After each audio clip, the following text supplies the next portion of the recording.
Oke, untuk hari ini kita mulai perkuliahan ya. Tadi materinya saya switch lagi. Untuk yang kelas tadi materinya adalah Parkinson. Hari ini kita ngomongin schizofren. Minggu depan kita balik ya. Jadi hari ini kita akan bicara mengenai schizofrenik ya. Apa itu schizofrenik dan seterusnya.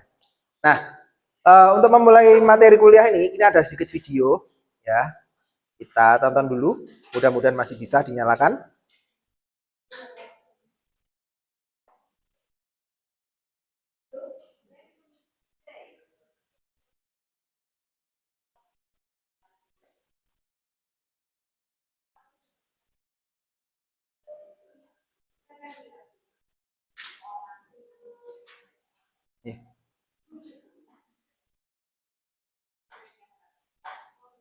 Nah, hati-hati tuh.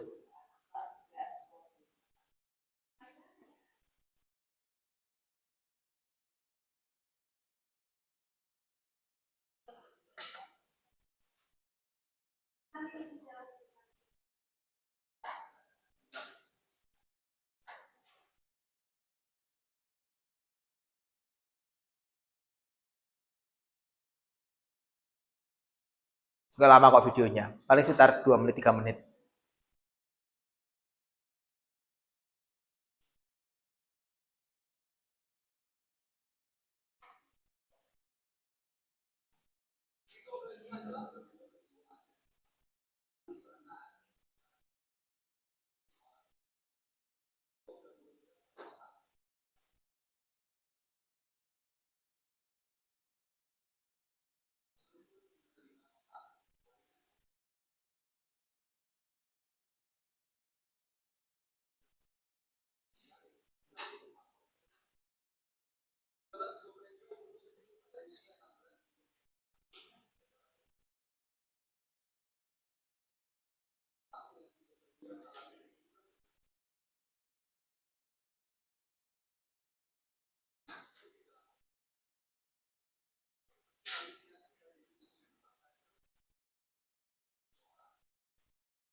Oke, kita lanjut ya.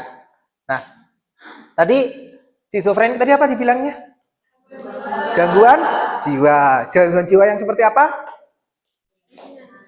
Gangguan gila lah, langsung gila. Iya, memang iya. Secara awam itu disebut schizofrenia itu kalau orang awam bilangnya gila, iya. Tetapi yang manifestasinya apa sih sebenarnya? Halusinasi. Dia tidak bisa membedakan antara kenyataan dengan hayalan. Ini sekarang banyak nih di kalangan cewek-cewek ini. Sekarang ya nggak bisa membedakan mana hayalan mana realita ya. Misalkan ada yang bilang bahwa pacarnya artis Korea. Nah, itu yang wibu-wibu itu juga hati-hati. Yang wibu-wibu itu juga hati-hati. Karena kadang kalau nggak bisa membedakan mana hayalan yang mana menjadi waifunya, nah itu juga harus hati-hati. Nah, untuk lebih tahu, misalkan kalian seneng, ada yang suka nonton film, coba nonton film ini, Beautiful Mind. Nih, Beautiful Mind. Hah? Oga. Ya, nonton sendiri. Film judulnya Beautiful Mind, mungkin ada di Netflix atau di Disney Plus dan lain sebagainya. Dia ini menceritakan seorang ini namanya John Nash, ya. Dia seorang ahli matematika yang juga mengalami schizofrenik. Jadi dia punya teman khayalan seperti ini. Dia teman khayalan. Teman khayalannya ada dua. Yang ini yang cowok ini dia menganggap bahwa dia tuh ngekos selama kuliah tuh dia ngekos sama temennya, dan ternyata begitu akhirnya dibuktikan bahwa dia ternyata tinggal sendiri di kos-kosannya itu, nggak sama temennya. Dan juga ada anak kecil yang selalu ngikuti dia. Nah, itu adalah khayalannya. Jadi dia nggak bisa membedakan mana khayalan, mana kenyataan, seperti itu. Ini bagus sekali filmnya. Dan ini diangkat dari kisah nyata. Dan ternyata John Nash ini, dia juga salah satu pemenang Nobel. Pinternya nggak main-main juga. Seperti itu. Oke, kita masuk ke dalam materi. Ya, tadi sekilas sudah disebutkan di video yang sebelumnya. Nah, schizofrenia itu pertama kali dicetuskan oleh seorang psikiatris dari Switzerland namanya Bluer. Bluer gini bacanya ya. Di mana dia berasal dari kata schizo artinya terbelah, sama friend artinya main. Jadi pikirannya itu seperti terbelah. Jadi dia tidak bisa membedakan mana kenyataan, mana khayalan. Seperti jadi dia bisa membedakan, ya. People with schizophrenia are split off from reality and can distinguish what the real from what the not real. Jadi dia nggak bisa membedakan mana yang nyata, mana yang tidak nyata, seperti itu. It represent heterogeneous syndrome of disorganized and bizarre through delusion. Delusion, tahu ya delusi? Ya. Apa bedanya antara delusi dengan halusinasi? Nah, sama. Inappropriate effect impair psychosocial function. Tidak psikososialnya juga berpengaruh. Nah, commonly the symptoms are accompanied by cognitive impairment. Jadi juga berkaitan dengan masalah kognitifnya, seperti itu. Nah, ada yang tahu kenapa schizofrenia, kemudian depresi itu disebut sebagai disorder, bukan sebagai disease. Kalau di dalam kalian baca-baca literatur dalam bahasa Inggris, ya, jadi kan ada yang namanya disease ya, penyakit ya. Ada yang namanya simptom. Ada yang lagi namanya sindrom. Apa bedanya? Kalau schizofrenik itu disebutnya sebagai apa? Disorder kan? Atau bahasa Indonesia adalah gangguan. Kenapa dia disebut gangguan? Karena manifestasinya tadi kan ada dua kan? Apa? Dia tidak bisa membedakan mana kenyataan, mana, dan adanya halusinasi kan? Ada halusinasi, adanya delusi, seperti itu. Kapan seseorang itu suatu hal itu disebut sebagai gangguan? Itu jawabannya ada dua. Misalkan, apakah orang yang suka mendengar bisikan-bisikan itu disebut sebagai schizofrenik? Bisa jadi. Apakah orang yang suka menghayal pacarnya Kim Jong Un, dia juga merupakan orang yang schizofrenik? Bisa jadi. Bisa jadi kan? Nah, kenapa sesuatu itu disebut sebagai disorder atau gangguan? Karena dia harus memenuhi dua syarat. Ya, jadi orang pintar itu mungkin aja dia sebenarnya adalah schizofrenik, mungkin. Tetapi kan kita nggak bisa memutuskan, oh ini schizofrenik, nggak mungkin. Karena syaratnya harus ada dua. Yang pertama, dia merasa terganggu dengan hal tersebut. Dia merasa terganggu dengan adanya halusinasi-halusinasi tersebut. Itu yang pertama. Yang kedua, dia mengganggu orang di sekitarnya. Baru itu disebut sebagai disorder atau gangguan. Kalau misalkan dia merasa mendengarkan bisikan-bisikan, dia mendengarkan apa seperti melihat sesuatu, melihat pandangan jauh ke depan, dan dia tidak merasa terganggu, belum disebut sebagai disorder. Itulah yang membedakan. Makanya itu dulu waktu kecil saya bertanya, waktu apa namanya mengantarkan kakak saya untuk apa namanya praktek di rumah sakit Lawang sana, jadi wong sing masuk-masuk ke rumah sakit jiwa itu kan dia suka mendengar-mendengarkan, apa bedanya ya karo wong pinter. Nah, barulah terjawab setelah saya kuliah S2 itu. Jadi yang membedakan di situ ya. Jadi kalau kalian merasa mendengarkan sesuatu, merasa apa namanya melihat sesuatu dan kalian tidak terganggu, it's fine, tidak apa-apa. Tetapi kalau sudah mengganggu orang lain dan kalian atau merasa terganggu, barulah minta bantuan. Ya, oke. Oh, ini balik lagi. Okay, schizophrenic is the fourth leading causes of disability among adults and associated with substantially lower rates of employment, marriage, and independent living compared with population normalnya. Jadi, schizophrenic itu adalah salah satu dari 4 besar penyebab disabilitas. Jadi orang dengan schizophrenic itu cenderung dia biasanya nggak bekerja, ya, kemudian nggak menikah, ya, dan juga hidupnya kadang tergantung sama orang lain. Jadi dia nggak bisa independen seperti itu. Earlier diagnosis, treatment, and advance in research and newer treatment development lead to better outcome. Jadi dengan seseorang itu didiagnosa dengan cepat, menggunakan obat-obatan dengan benar, itu juga bisa membantu apa namanya prognosisnya lebih baik. Nah, epidemiologinya, schizophrenia itu memiliki insiden yang cukup rendah antara 2,4 sampai dengan 6,7 per 1000 orang. Angkanya relatif lebih rendah, ya. Dan prevalensinya lebih besar pada orang-orang di daerah dengan keadaan sosioekonomi yang rendah dibandingkan dengan orang yang sosioekonomi tinggi. Jadi supaya terhindar dari schizophrenic, jadilah orang kaya. Ya, enggak seperti itu ya.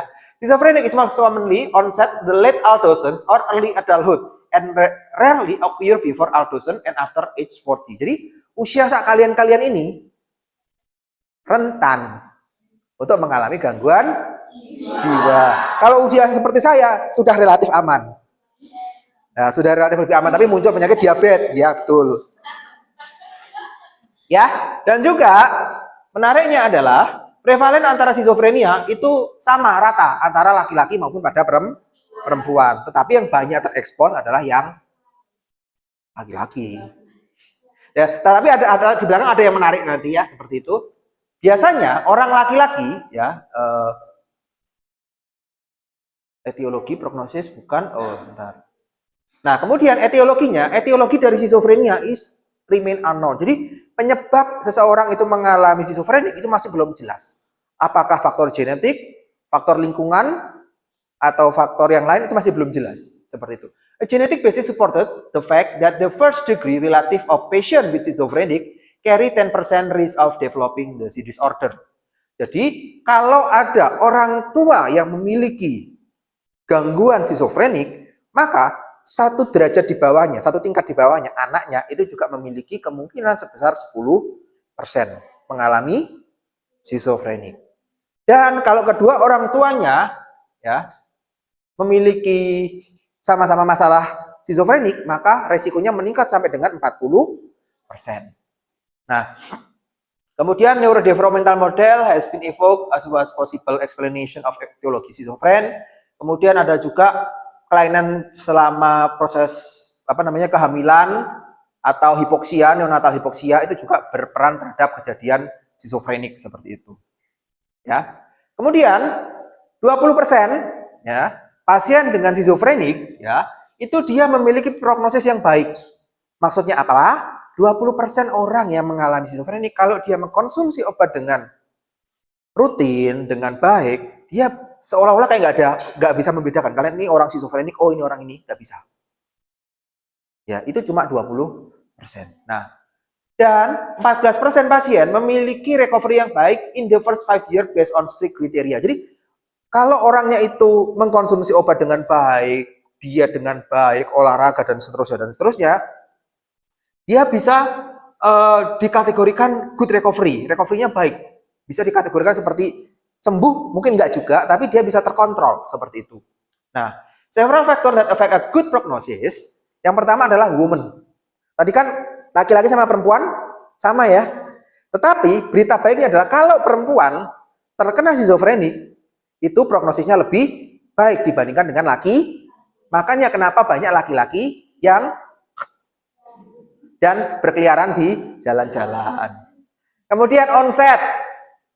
Onset maksudnya apa? Semakin cepat dia bukan cepat ya, semakin mudah dia terdiagnosa skizofrenik dan diobati dengan tepat, maka prognosisnya juga akan semakin baik daripada kena skizofreniknya di usia 30 akhir. Itu lebih baik prognosisnya. Kemudian positif symptom. Tahu kan positif symptom? Apa positif symptom? Jadi orang dengan skizofrenik itu kadang gejalanya ada dua ya. Ada gejala positif, ada gejala negara apa yang gejala positif itu biasanya yang orang yang suka teriak-teriak, di mana anakku, di mana anakku. Itu adalah gejala positif. Orang dengan gejala positif, orang skizofren dengan gejala positif itu memiliki prognosis yang lebih baik daripada orang yang skizofren tapi diam, murung dan lain sebagainya. Itu lebih baik prognosisnya.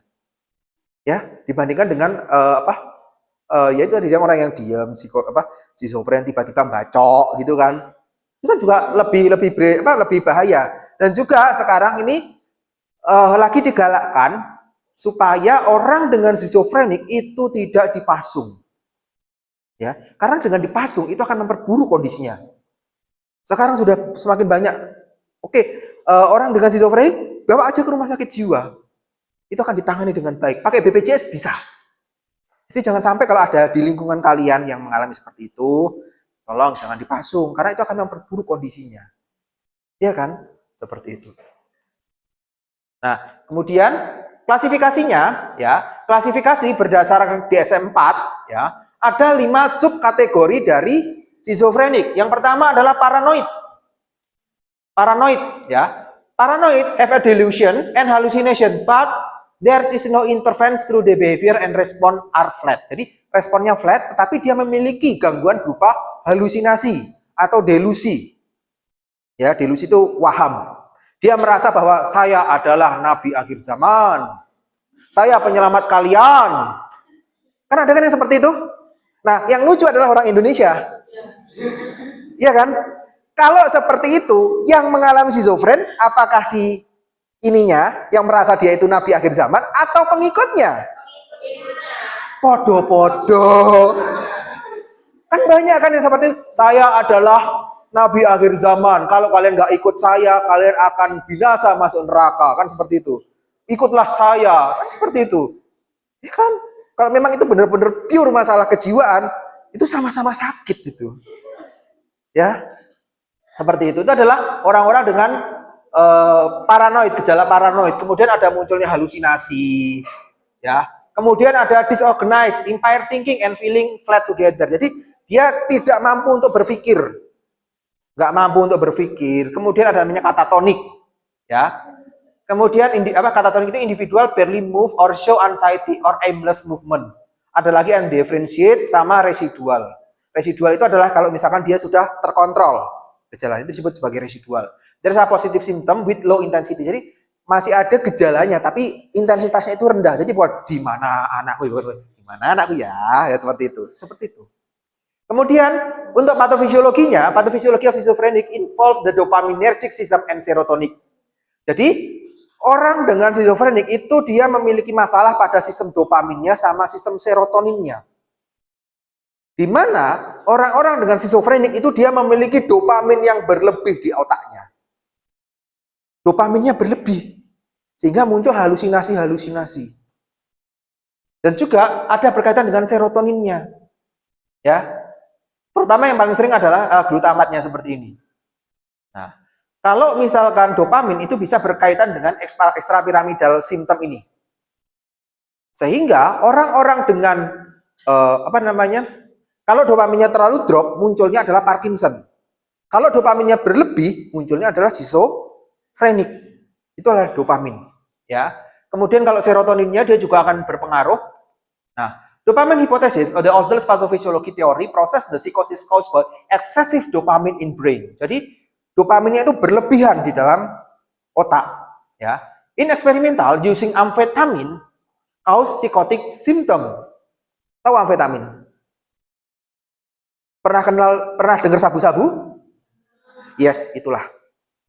Jadi orang-orang yang mengkonsumsi sabu-sabu, jangan kaget kalau tiba-tiba dia muncul gejala psikotik, khususnya gejala paranoid.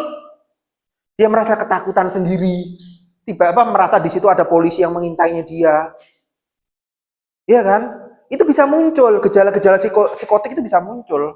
Jadi nggak menutup kemungkinan orang-orang dengan penyalahgunaan narkotik muncul gejalanya adalah gejala kejiwaan. Mungkin, yes. Seperti itu. Nah, kemudian berikutnya, data reveal a more complicated picture with both hypodopaminergic and hyperdopaminergic and hypodopaminergic. Nah, ternyata begitu dicek pada daerah ya mesolimbik, ya ini namanya daerah di otak, namanya daerah mesolimbik.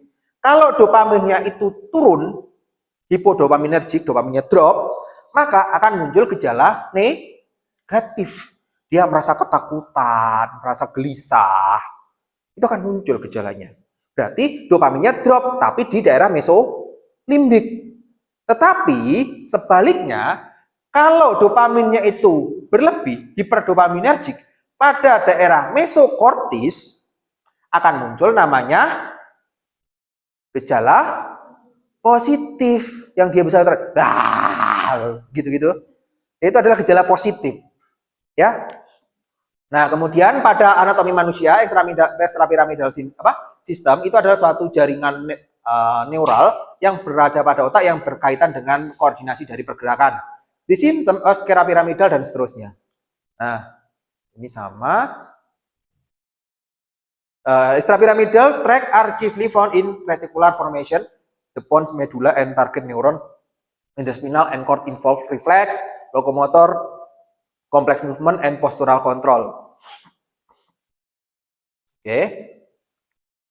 Nah, ekstrapiramidal itu bisa berkaitan dengan yang namanya akatisia, Parkinsonism, ya. Jadi kalau orang-orang yang dengan Parkinson, itu nanti kalian bisa nonton videonya di YouTube, ya di YouTube saya. Jadi orang-orang yang Parkinson karena kelebihan kelebihan dopamin itu biasanya mengalami Parkinson. Parkinson itu tremor.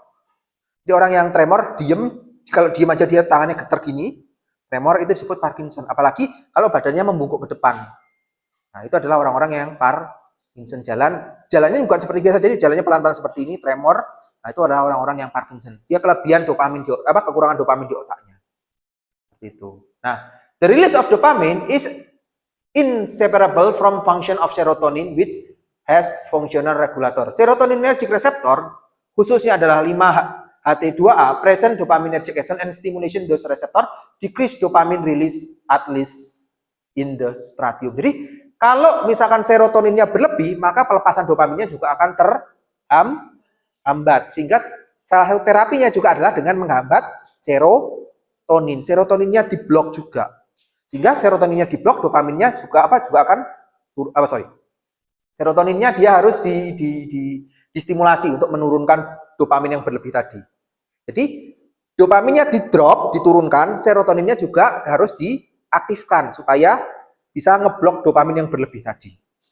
Nah, glutaminergic system is the one of the most widespread excitatory neurotransmitter system in brain.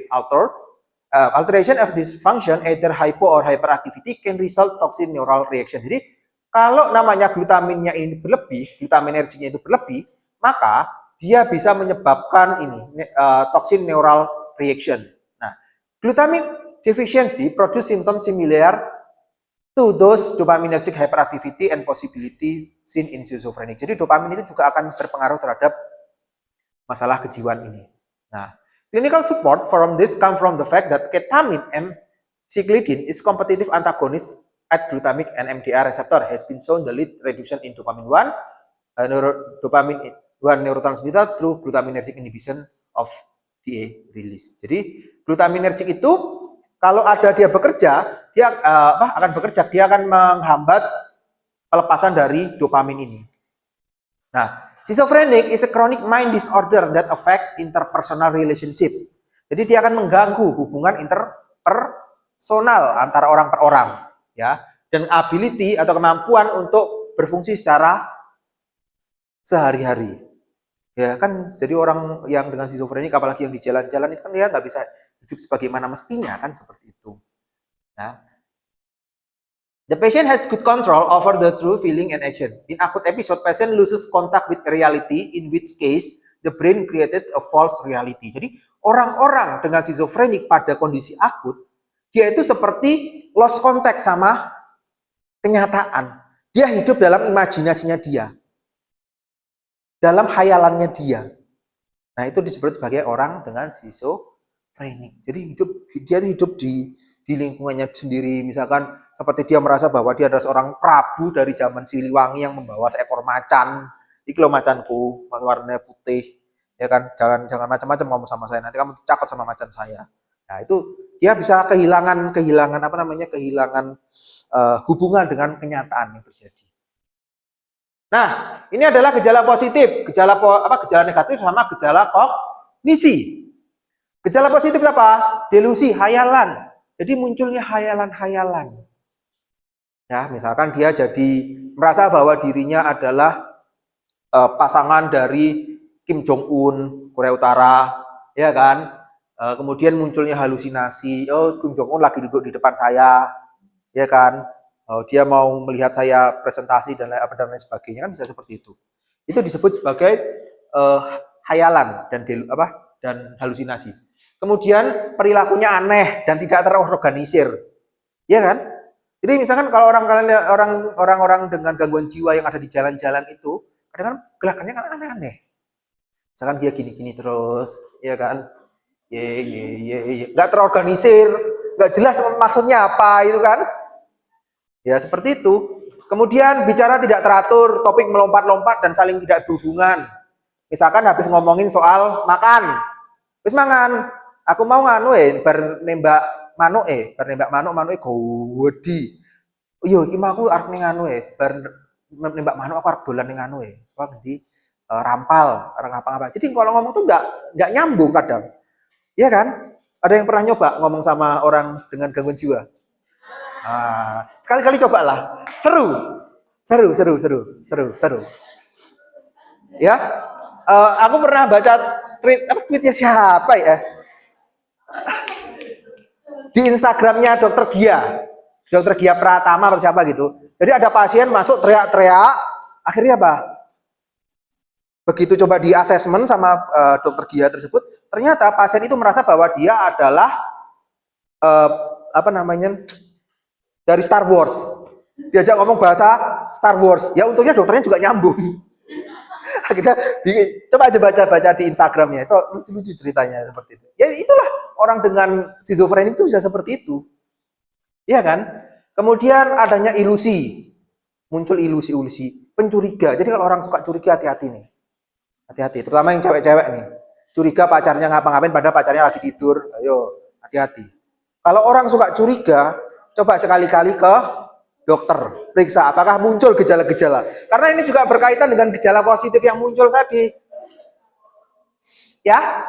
Kemudian berikutnya kalau gejala negatif itu apa sih yang muncul? Gejala negatif itu adalah alogia, kemampuan berpikir dan berbicara. Jadi orangnya nggak bisa ngomong dan nggak bisa berlogika, ya nggak bisa berlogika. Kemudian perasaan atau emosinya menjadi tumpul, ya kan? Misalkan ada kucing ditabrak, jebret, oh biasa aja. Itu juga merupakan gejala-gejala negatif, kan seperti itu. Affiliation, kehilangan motivasi. Dia nggak ada motivasi, ya segini-gini aja lah. Nah, itu juga muncul misalnya gejala-gejala negatif seperti itu. Kemudian ahedonia. Ahedonia itu adalah atau sociality. Kemampuan untuk merasakan kesenangannya hilang. Jadi kalau ada temannya bahagia, dia nggak senang. Hilang, biasa aja. Nggak bisa merasakan kesenangan. Misalkan dia dikasih kado, nggak senang. Biasa aja, flat gitu. Ya, dan mengisolasi diri dari kehidupan sosial. Nah, ini juga masalah. Mengisolasi diri dan tidak mampu berkonsentrasi.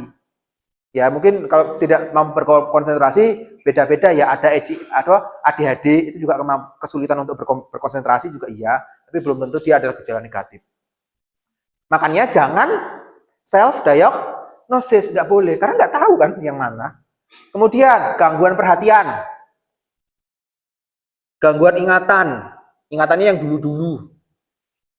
Ya, misalkan ya, ingat waktu nembak pacarnya, ya kan? Akhirnya begitu nembak 1 minggu kemudian diputus. Nah, itu kan juga ingatnya waktu dia nembak, waktu jalan seperti itu. Gangguan fungsi melakukan pekerjaan-pekerjaan tertentu. Orang ini nggak bisa melakukan pekerjaan-pekerjaan tertentu. Nah, itulah gejala-gejala dari ini. Gejala positif, gejala negatif, sama gejala kognisi. Nah, berikutnya karakteristiknya kalau dari DSM-4 ini, yang pertama adalah ini tadi, delusi, halusinasi, disorganized speech, grossly disorganized, catatonic behavior, negative symptom, dan lain sebagainya. Nah, apakah kalau munculnya baru 1 bulan itu dia dikatakan sebagai schizophrenic? No. Ternyata, ini ya, durationnya, continuous sign of disturbance persist at least 6 months. Jadi kalau misalkan ada gejala-gejala seperti kalian merasa diikuti seseorang, dan itu muncul selama 6 bulan berturut-turut, maka segeralah ke dokter. SPKJ ya, SPKJ. Seperti itu. Ya, ada lagi schizoactive disorder and mood disorder exclusion. Nih. Nah, kemudian substance or general medication condition exclusion. Jadi, kalau dia tidak mengkonsumsi obat-obatan seperti metamfetamin tadi dan dia muncul, maka dia harus dimasukkan bisa masuk ke dalam gejala schizophrenic seperti itu. Relationship to a pervasive development disorder. If their history of autistic disorder and other pervasive development disorder, itu bisa dipertimbangkan untuk terkait dengan schizophrenic-nya. Nah, ini adalah obat-obatan yang bisa memicu kejadian schizophrenic. Apa yang pertama? Amfetamin. Apa amfetamin? Sabu-sabu. Kemudian kokain. Kemudian kanabis. Tahu kanabis? Ganja. Ganja. Kanabis itu, makanya itu orang-orang yang biasanya habis ya ini bukan cukup tahu aja ya. Jadi orang-orang bisa ngisep ganja kemudian ketawa-ketawa sendiri, ya kan? Kemudian dia ngeliat seperti ngeliat sesuatu, tertawa apa ya, adanya euforia. Ya, itu bisa aja akibat adanya gejala-gejala itu tadi dopaminnya jadi naik, kemudian kan chill, bahagia. Makanya itu dia digunakan untuk tujuan rekreasional. Untungnya di Indonesia sampai sekarang penggunaan ganja itu masih dilarang. Tetapi ada manfaatnya nggak ganja? Ya ada, tapi perlu melakukan penelitian yang lebih jauh. Seperti itu. Kemudian ada namanya PCP, phencyclidine, lysergic acid, diethylamide, LSD. Itu juga obat-obatan yang sering salah gunakan. LSD itu bentuknya seperti stiker dan dia ditaruh di bawah lidah. Nah, itu juga bisa menimbulkan halusinasi. Kemudian obat antikolinergik. Pernah dengar double L? Pernah dengar ya? Nah, obat-obatan antikolinergik itu tujuannya adalah untuk mengatasi masalah Parkinson. Parkinson tadi apa? Dopaminnya gimana? Dopaminnya rendah. Pakai antikolinergik, dopaminnya mumbul. Kalau dopaminnya mumbul, muncullah gejala-gejala halusinasi dan kawan-kawannya ini. Jadi harus hati-hati, ya. Double L itu kalau yang nama generiknya itu adalah trihexyphenidyl. Trihexyphenidyl itu biasanya obat-obatan yang digunakan untuk mengatasi Parkinson. Tetapi sering juga disalahgunakan oleh orang-orang yang tidak bertanggung jawab untuk mabuk. Ya, makanya obat-obat ini kan bisa menimbulkan rasa euforia kan? Euforia, bahagia, adanya halusinasi, kemudian lihat yang sesuatu yang indah-indah. Tapi ternyata itu dia nggak bisa membedakan mana hayalan, mana kenyataan. Kan seperti itu. Ya, jatuhnya bisa jadi pasien RSJ. Ya kan seperti itu. Kemudian primary psychiatric disorder, ada brief psychiatric dan seterusnya, personality Nah, kemudian secara umum ini adalah gejalanya, gejala positif, gejala negatif, gejala kognitif dan lain sebagainya. Nah, ini adalah obat-obatan yang bisa digunakan untuk mengatasi apa? Schizofrenik. Kan tadi berkaitan akibat apa? Kurangnya dopamin yang berlebihan. Ya kan? Maka dia harus dihambat. Blokade dopamin reseptor ini harus dihambat dopaminnya. Dopaminnya harus dihambat sehingga kalau kita lihat di sini, nah, korteks limbixnya dia tidak akan aktif, dopaminnya akan berkurang pada korteks limbix ini, sehingga gejala dari psikotiknya akan turun seperti itu. Ya, jadi terapinya adalah dengan menggunakan obat-obatan yang ini, dopamin 2 reseptor blokade ini menghambat reseptor dopamin 2 di sini. Nah, obatnya ada apa saja sih? Ini ada kalau misalkan kalian baca, ini ada yang turunan atipika turunan dari fenotiazin. Itu ada yang disebut sebagai antipsikotik tipikal sama antipsikotik atipikal. Kalau yang tipikal atau yang umum itu biasanya merupakan ini moderate antikolinergik, ya, kemudian dan seterusnya ini seperti contohnya adalah chlorpromazine, pipotiazin, dan kemudian adalah flufenazin dan seterusnya. Nah, ada lagi yang generasi baru itu adalah ini contohnya. Haloperidol, butirofenon, fluventioxil dan seterusnya. Nah, itu adalah yang bersifat tipikal. Yang tipikal. Tetapi ada juga antipsikotik yang atipikal. Tipikal. Contohnya adalah clozapine, ya. Clozapine, risperidon, olanzapine, quetiapin, amisulprid, apiprazol dan ziprasidon. Itu juga bisa digunakan untuk mengatasi masalah psikotik. Jadi tipikal itu kadang disebut juga sebagai antipsikotik generasi pertama, sedangkan atipikal disebut sebagai antipsikotik generasi kedua.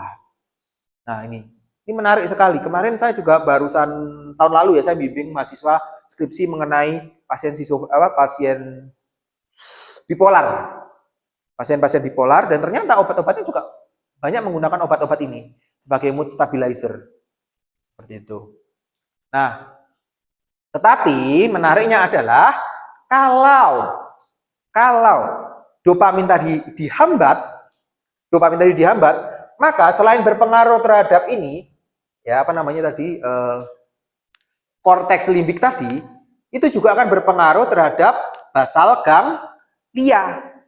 Basal ganglia ini atau ekstrapiramidal dia berpengaruh terhadap gerakan. Ya, gerakannya juga akan berpengaruh. Sehingga muncul, tadi kan dopaminnya kan ditingkatkan kan? Apa yang orang schizofrenik dopaminnya berlebihan kan? Kalau diturunkan, jebret, maka akan muncul gejala-gejala seperti Parkinson.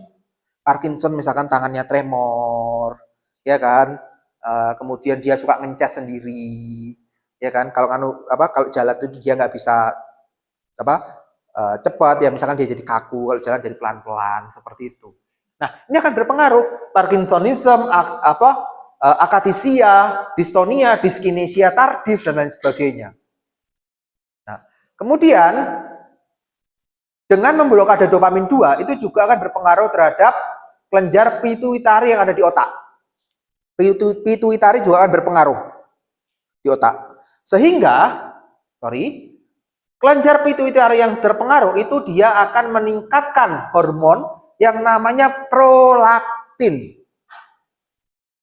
Sehingga apa yang terjadi kalau prolaktinnya meningkat? Ya ini efeknya. Ginekomastia, galaktorea, menstrual irregulation, kemudian impoten, weight gain, itu yang terjadi. Itu yang terjadi. Ada yang tahu ginekomastia? Bawa HP semua kan? Coba googling ginekomastia. Apa itu ginekomastia?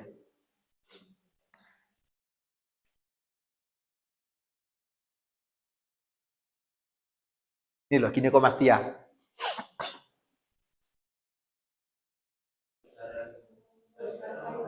Pembesaran payudara pada laki-laki. Itu yang terjadi. Kalau galaktorea apa? Galaktorea itu adalah produksi ASI yang berlebih. Jadi dia bisa menghasilkan ASI. Walaupun misalkan dia nggak melahirkan. Tapi dia bisa keluar ASI-nya. Gara-gara penggunaan obat-obat ini tadi. Oke. Kemudian ada berpengaruh yang prolatin itu juga akan berpengaruh terhadap menstruasi. Jadi dia nggak menstruasi. Iya kan? Kalau yang cewek, kalau yang para ibu-ibu yang barusan melahirkan itu kan biasanya dengan, apalagi yang menyusui secara eksklusif ya, dia kan menjadi tidak menstruasi kan, atau menstruasinya menjadi tidak teratur. Itu yang terjadi. Impoten sama berat badan, itu yang paling ditakuti kalau laki-laki. Lebih pilih dibilang jelek daripada impoten. Kalau laki-laki sih gitu. Nah, ini adalah obat-obatan. Ya, ini adalah yang generasi pertama, ada yang namanya chlorpromazine, flufenazine, haloperidol, loxapine, dan seterusnya. Ini adalah yang generasi kedua atau yang disebut sebagai atipikal. Atipikal itu ada yang namanya aripiprazol, arsepin, clozapin, iloperidon, olanzapin, dan seterusnya. Ini adalah yang generasi-generasi terbaru. Untuk dosisnya nanti bisa dibaca sendiri, ya, usual dose-nya. Nah, ini adalah efek dari obat-obat antipsikotik. Nah, relative binding affinity of typical and atypical antipsikotik. Nah, terhadap dopamin 1 dan dopamin 2, tadi yang perlu diambil adalah dopamin berapa? Reseptor dopamin berapa? Dopamin 2. Nah, ini yang dimanfaatkan. Nih. Ya, tetapi dia juga bisa menyebabkan masalah pada reseptor dopamin 1. Nih. Semakin besar angkanya, maka semakin tinggi efek sampingnya terhadap reseptor dopamin 1. Ada lagi reseptor alfa. Ya, reseptor alfa dia juga memiliki kemampuan berikatan pada reseptor alfa. Contohnya tadi kalau misalkan kita ngelihat clozapin. Clozapin pada reseptor alfa dia akan berpengaruh terhadap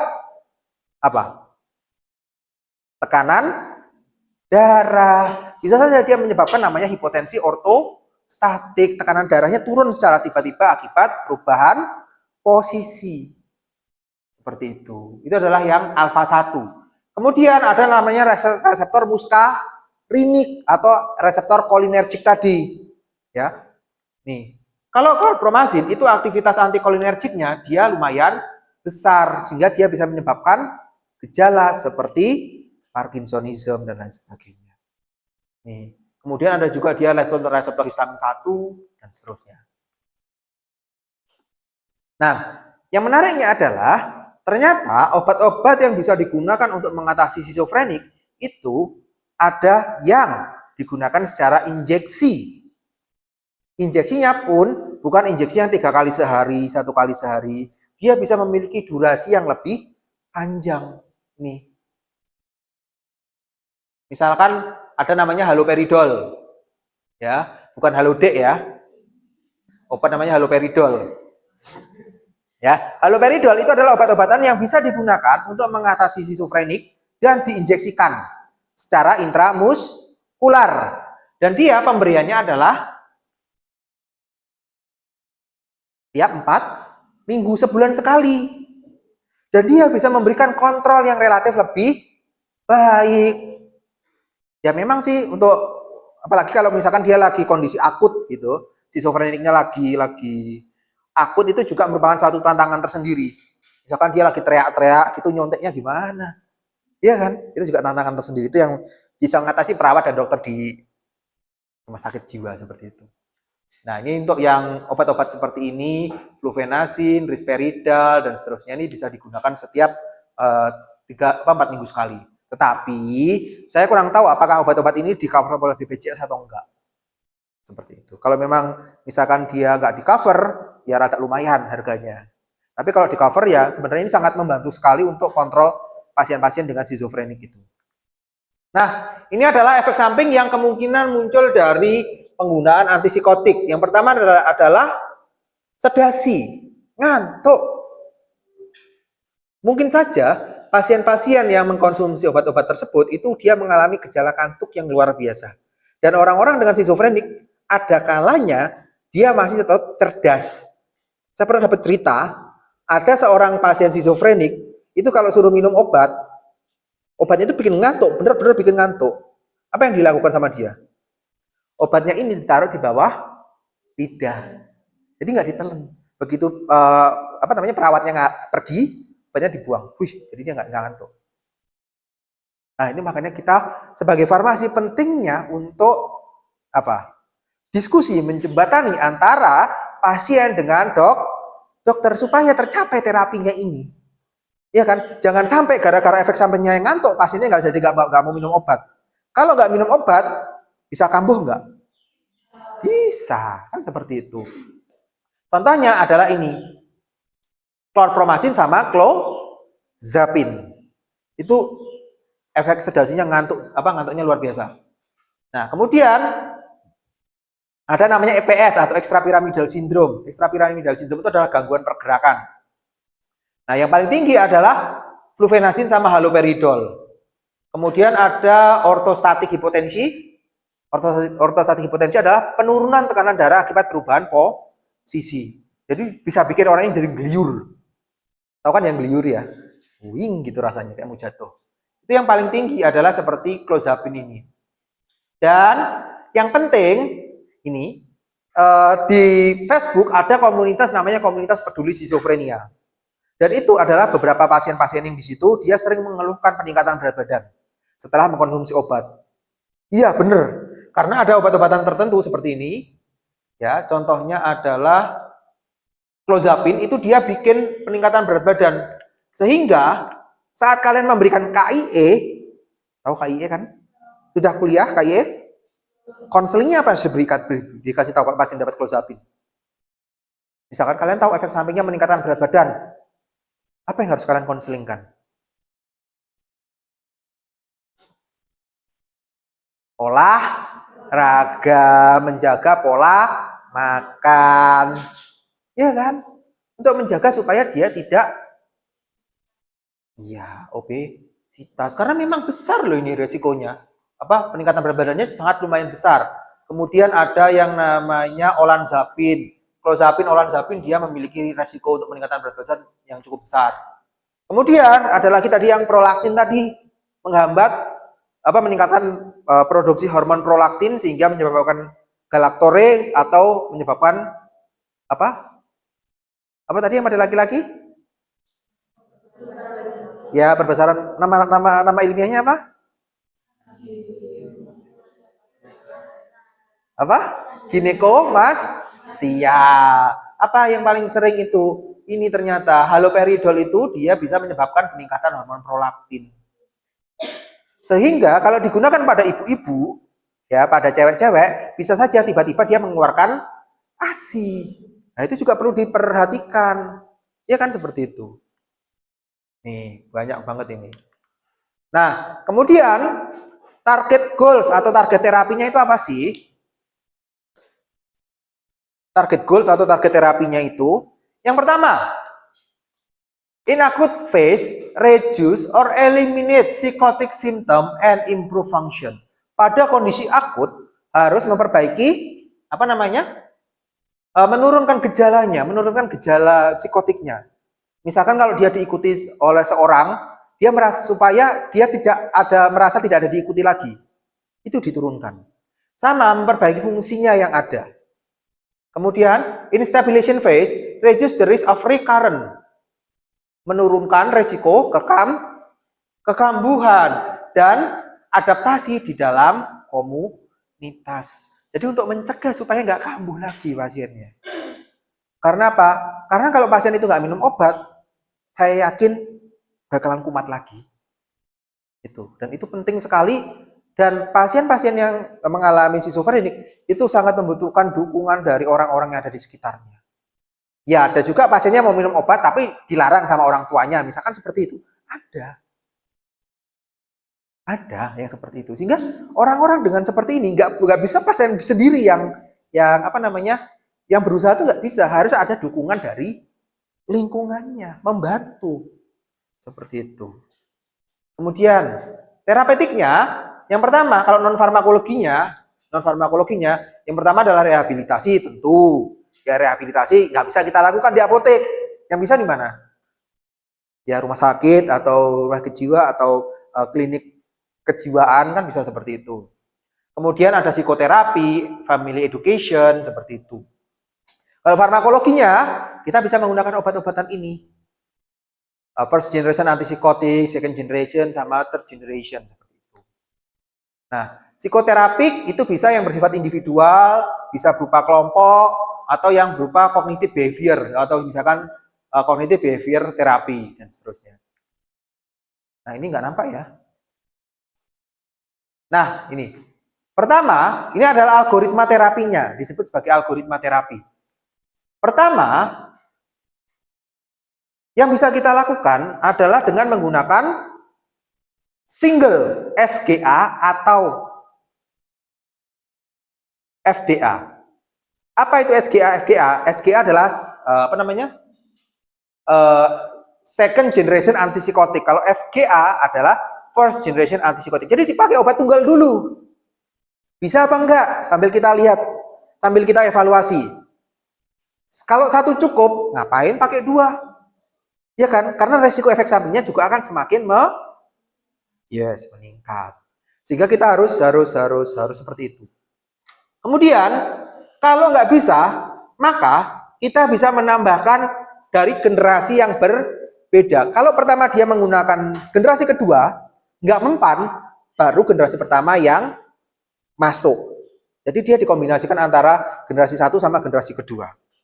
Seperti itu. Ya. Kalau nggak mempan juga, maka bisa menggunakan namanya clozapine. Ini clozapine. Clozapine dan ditambahkan sama obat yang lainnya. Kalau clozapine kan generasi kedua ya, baru ditambahkan generasi yang pertama. Itu bisa. Atau ditambah sama ECT, Nah, kalau nggak mempan, barulah bisa kombinasi 3 atau 4 seperti itu.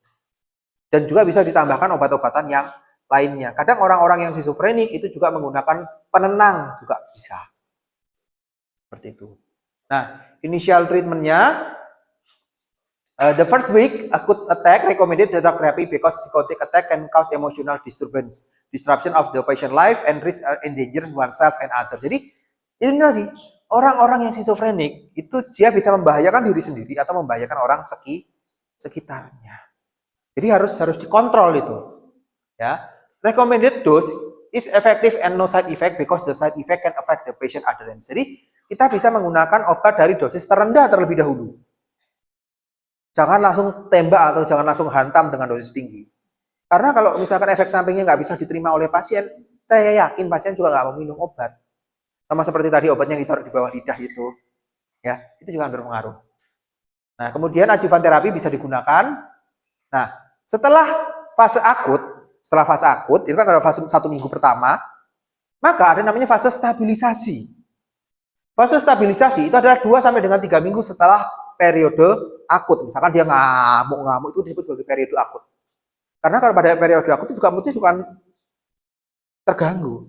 Nah, kemudian tujuan dari stabilisasi terapi adalah minimize recurrent, meminimalkan kekambuhan, memperbaiki adaptasi, dan menurunkan gejala dan meningkatkan recovery. Itu adalah tujuan dari fase stabilisasi. Yang ketiga, jika pasien improve with certain regimen, those regimen forwarded for 6 months and conducted monitoring. Jadi, kalau sudah cocok sama satu terapi, lanjutkan setidaknya selama 6 bulan. Jangan diganti-ganti. Seperti itu. Nah, dose reduction and discontinuation can cause recurrent. Jadi, kalau penuh tiba dosisnya misalkan 10 gitu, dia sudah cocok dengan 10 itu, jangan diturunkan. Ya, jangan diturunkan. Karena kalau dia tiba-tiba diturunkan, bisa berpengaruh terhadap kejadian dari schizofreniknya itu. Bisa-bisa kambuh pasiennya. Kemudian, maintenance, itu misalkan setelah dari 3 minggu, itu adalah fase maintenance. Itu adalah tujuannya adalah untuk ensure the healing preserve. Jadi dia kondisinya itu tetap baik. Seperti itu. Kondisi tetap baik, kemudian kualitas hidup pasiennya juga akan meningkat, dan monitoring efek samping dari obat. Seperti itu. Nah, kemudian psychosocial treatment in maintenance phase is recommended. Jadi, Setelah dia masuk fase maintenance, maka ada namanya psikososial. Itu penting sekali juga. Jadi selain dari psikiatriknya, maka psikologinya juga bisa masuk. Tahu ya beda antara psikiatris dengan psikolog? Tahu apa enggak? Psikiatrik dengan psikolog. Itu adalah dua hal yang berbeda. Psikiatrik itu adalah SPKJ. Backgroundnya dia kedokteran. Kalau psikologi, backgroundnya dari psikologi. Dan wewenangnya berbeda. Kalau psikolog itu dia nggak bisa merasakan obat. Kalau psikiater, dia bisa merasakan obat. Seperti itu. Nah, drug therapy also recommended minimal 1 year after recovering in the acute phase. Jadi, setelah 6 bulan, maka dilanjutkan lagi sampai dengan 1 tahun. Dilanjutkan sampai dengan 1 tahun. Tujuannya apa? Untuk meningkatkan efektivitas terapinya itu tadi. Ya, even can proceed minimal 5 years and dose tapering to achieve lowest dose that can effective to control. Jadi bahkan bisa sampai 5 tahun. 5 tahun itu bukan waktu yang sebentar loh. Ya, dan itu juga harus mendapatkan dukungan dari keluarga. Keluarga harus mendukung. Sampai 5 tahun, kemudian setelah 5 tahun baru bisa diturunkan secara perlahan. Sampai kapan? Sampai dosisnya berapa? Sampai dosis terendah dia masih bisa menimbulkan efek. Misalkan dosisnya diturunkan dari 10, turunkan ke 5. Dari turunkan ke 5, misalkan diturunkan ke 2,5, pasiennya kumat lagi, maka harus dinaikkan lagi ke 5. Berarti itu adalah batasnya. Seperti itu. Nah, berikutnya.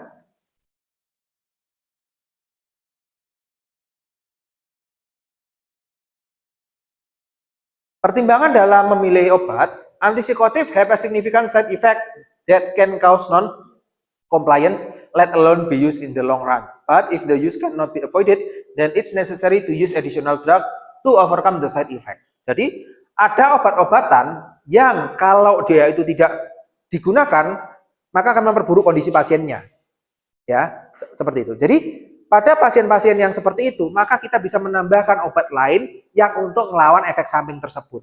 Jangan obatnya yang dihilangkan. Tapi kita bisa menambahkan obat lain untuk menghindari atau melawan efek samping yang mungkin terjadi tersebut. Nah, ini adalah beberapa efek samping yang kemungkinan terjadi. Kalau menggunakan antikolinergik seperti misalkan benzatropin, difenidramin, dan lain sebagainya, maka bisa muncul namanya akinesia, dystonia, parkinsonism. Kalau menggunakan dopaminergik seperti amantadin, efek sampingnya seperti ini. Ya. Adverse effect. Nah, blokade terhadap tuburoinvestibular itu menghasilkan peningkatan hormon prolaktin. Ya. Hiperprolaktinemia itu terjadi pada 87% pasien yang mendapatkan risperidon dan paliperidon. Nah, efek sampingnya berupa ini tadi.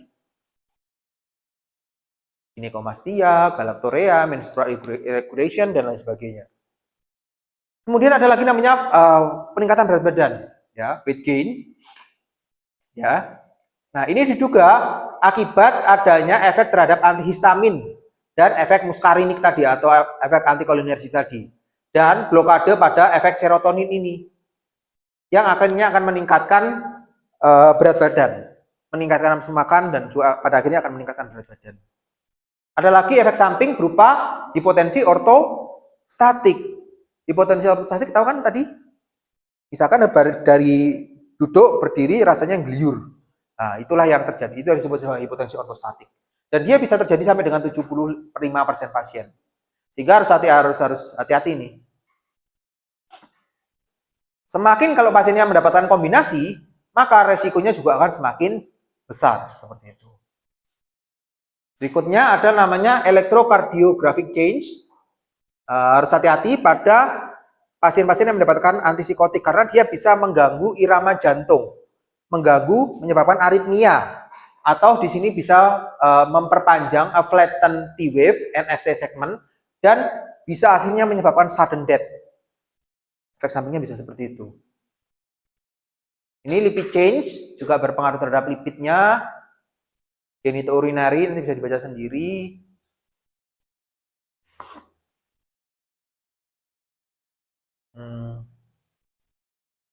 Nah, ini biasanya juga menyebabkan pasiennya menjadi nggak bisa pipis. Efek genitourinary itu bisa menyebabkan cause smooth muscle slowing and paralyze this detrusor muscle of the bladder requiring greater urine volume to evoke the muscle contraction. Jadi pasiennya jadi nggak bisa pipis. Jadi kayak apa ya, kalau bahasa Jawa nih itu anyang-anyangan. Ya, sininya penuh tapi nggak bisa dikeluarkan. Di bladernya penuh tapi nggak bisa dikeluarkan. Itu adalah efek sampingnya juga. Hematologik itu bisa menyebabkan masalah pada transient leukopenia. Leukopenia itu adalah leukositnya drop dia. Kemudian dermatologik bisa merupakan kontak dermatitis seperti itu. Kontak dermatitis itu mirip seperti sariawan. Mirip seperti sariawan. Kemudian kalau untuk pasien yang hamil, pasien yang mengalami schizophrenia dan dia hamil, maka disarankan menggunakan haloperidol. Haloperidol is the best studied of all antipsychotic and no relationship between its use and teratogenic has found. Jadi haloperidol relatif aman untuk ibu hamil yang mengalami schizophrenia. Jadi jangan pakai obat yang lain karena ada kemungkinan obat-obatan yang lain itu bisa menyebabkan teratogen. Tahu teratogen? Apa teratogen?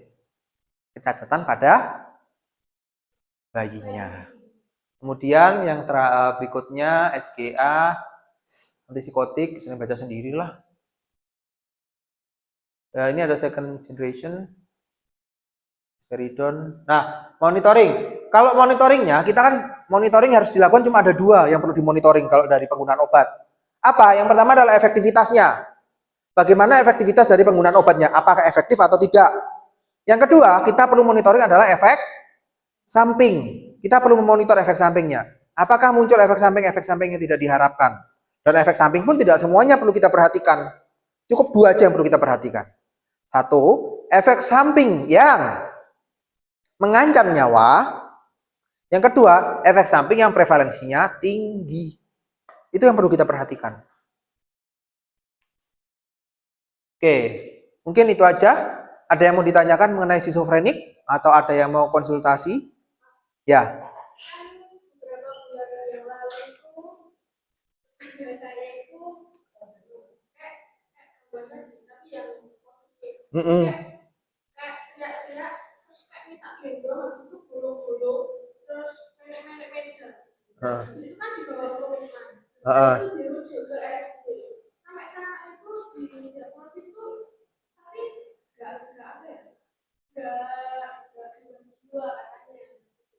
Tapi itu dari rumah itu selama 2 hari kalau nggak 3 hari sampai malam itu terakhir itu akhirnya dibawa ke mobil itu ya kayak akhirnya sampai di sana itu kan diagnosisnya kan nggak gambar juga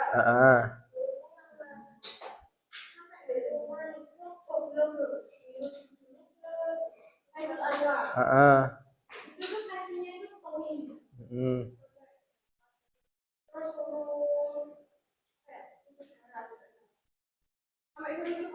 Oke. Tapi nggak jadi, soalnya pagi ini tensinya sudah terus. Terus habis itu, 2 hari di situ tuh pulang di rumah.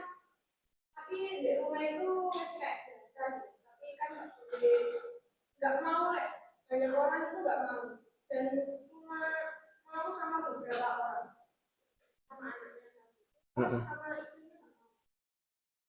Sampai sekarang masih biasa aja. Bisa jadi. Itu tadi sampai akhirnya cuci darah? Enggak sampai. Oh, enggak sampai. Ya, kalau memang ginjalnya bermasalah ya mau nggak mau. Nah, itu bisa jadi karena memang dia ada stres tersendiri. Bukan schizofrenik. Karena stres itu juga bisa macam-macam manunya. Ya pelampiasannya bisa macam-macam, akhirnya ada yang teriak-teriak, ada yang ya paling umum kan kalau ada stres kan nangis ya kan. Dia bisa teriak-teriak mungkin karena adanya stresor yang terlalu tinggi. Sehingga bukan juga dia disebut sebagai schizofrenik akhirnya kan.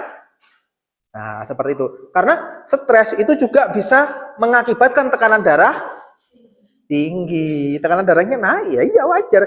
Berarti kalau tebakan saya, ini tebakannya bukan diagnosa saya. Ini kalau teman saya kemungkinan dia stres.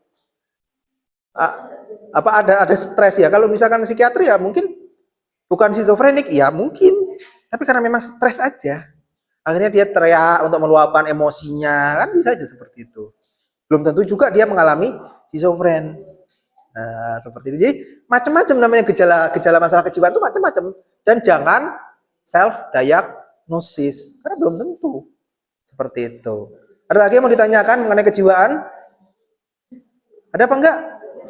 Oke, kalau nggak ada yang ditanyakan, kita cukupkan ya pertemuan kita pada siang hari ini. Terima kasih atas perhatiannya. Tadi kita memulainya dengan berdoa, maka kita akhiri juga dengan berdoa menurut agama dan kepercayaan kita masing-masing. Berdoa dipersilahkan. Berdoa selesai. Oke, terima kasih. Selamat siang.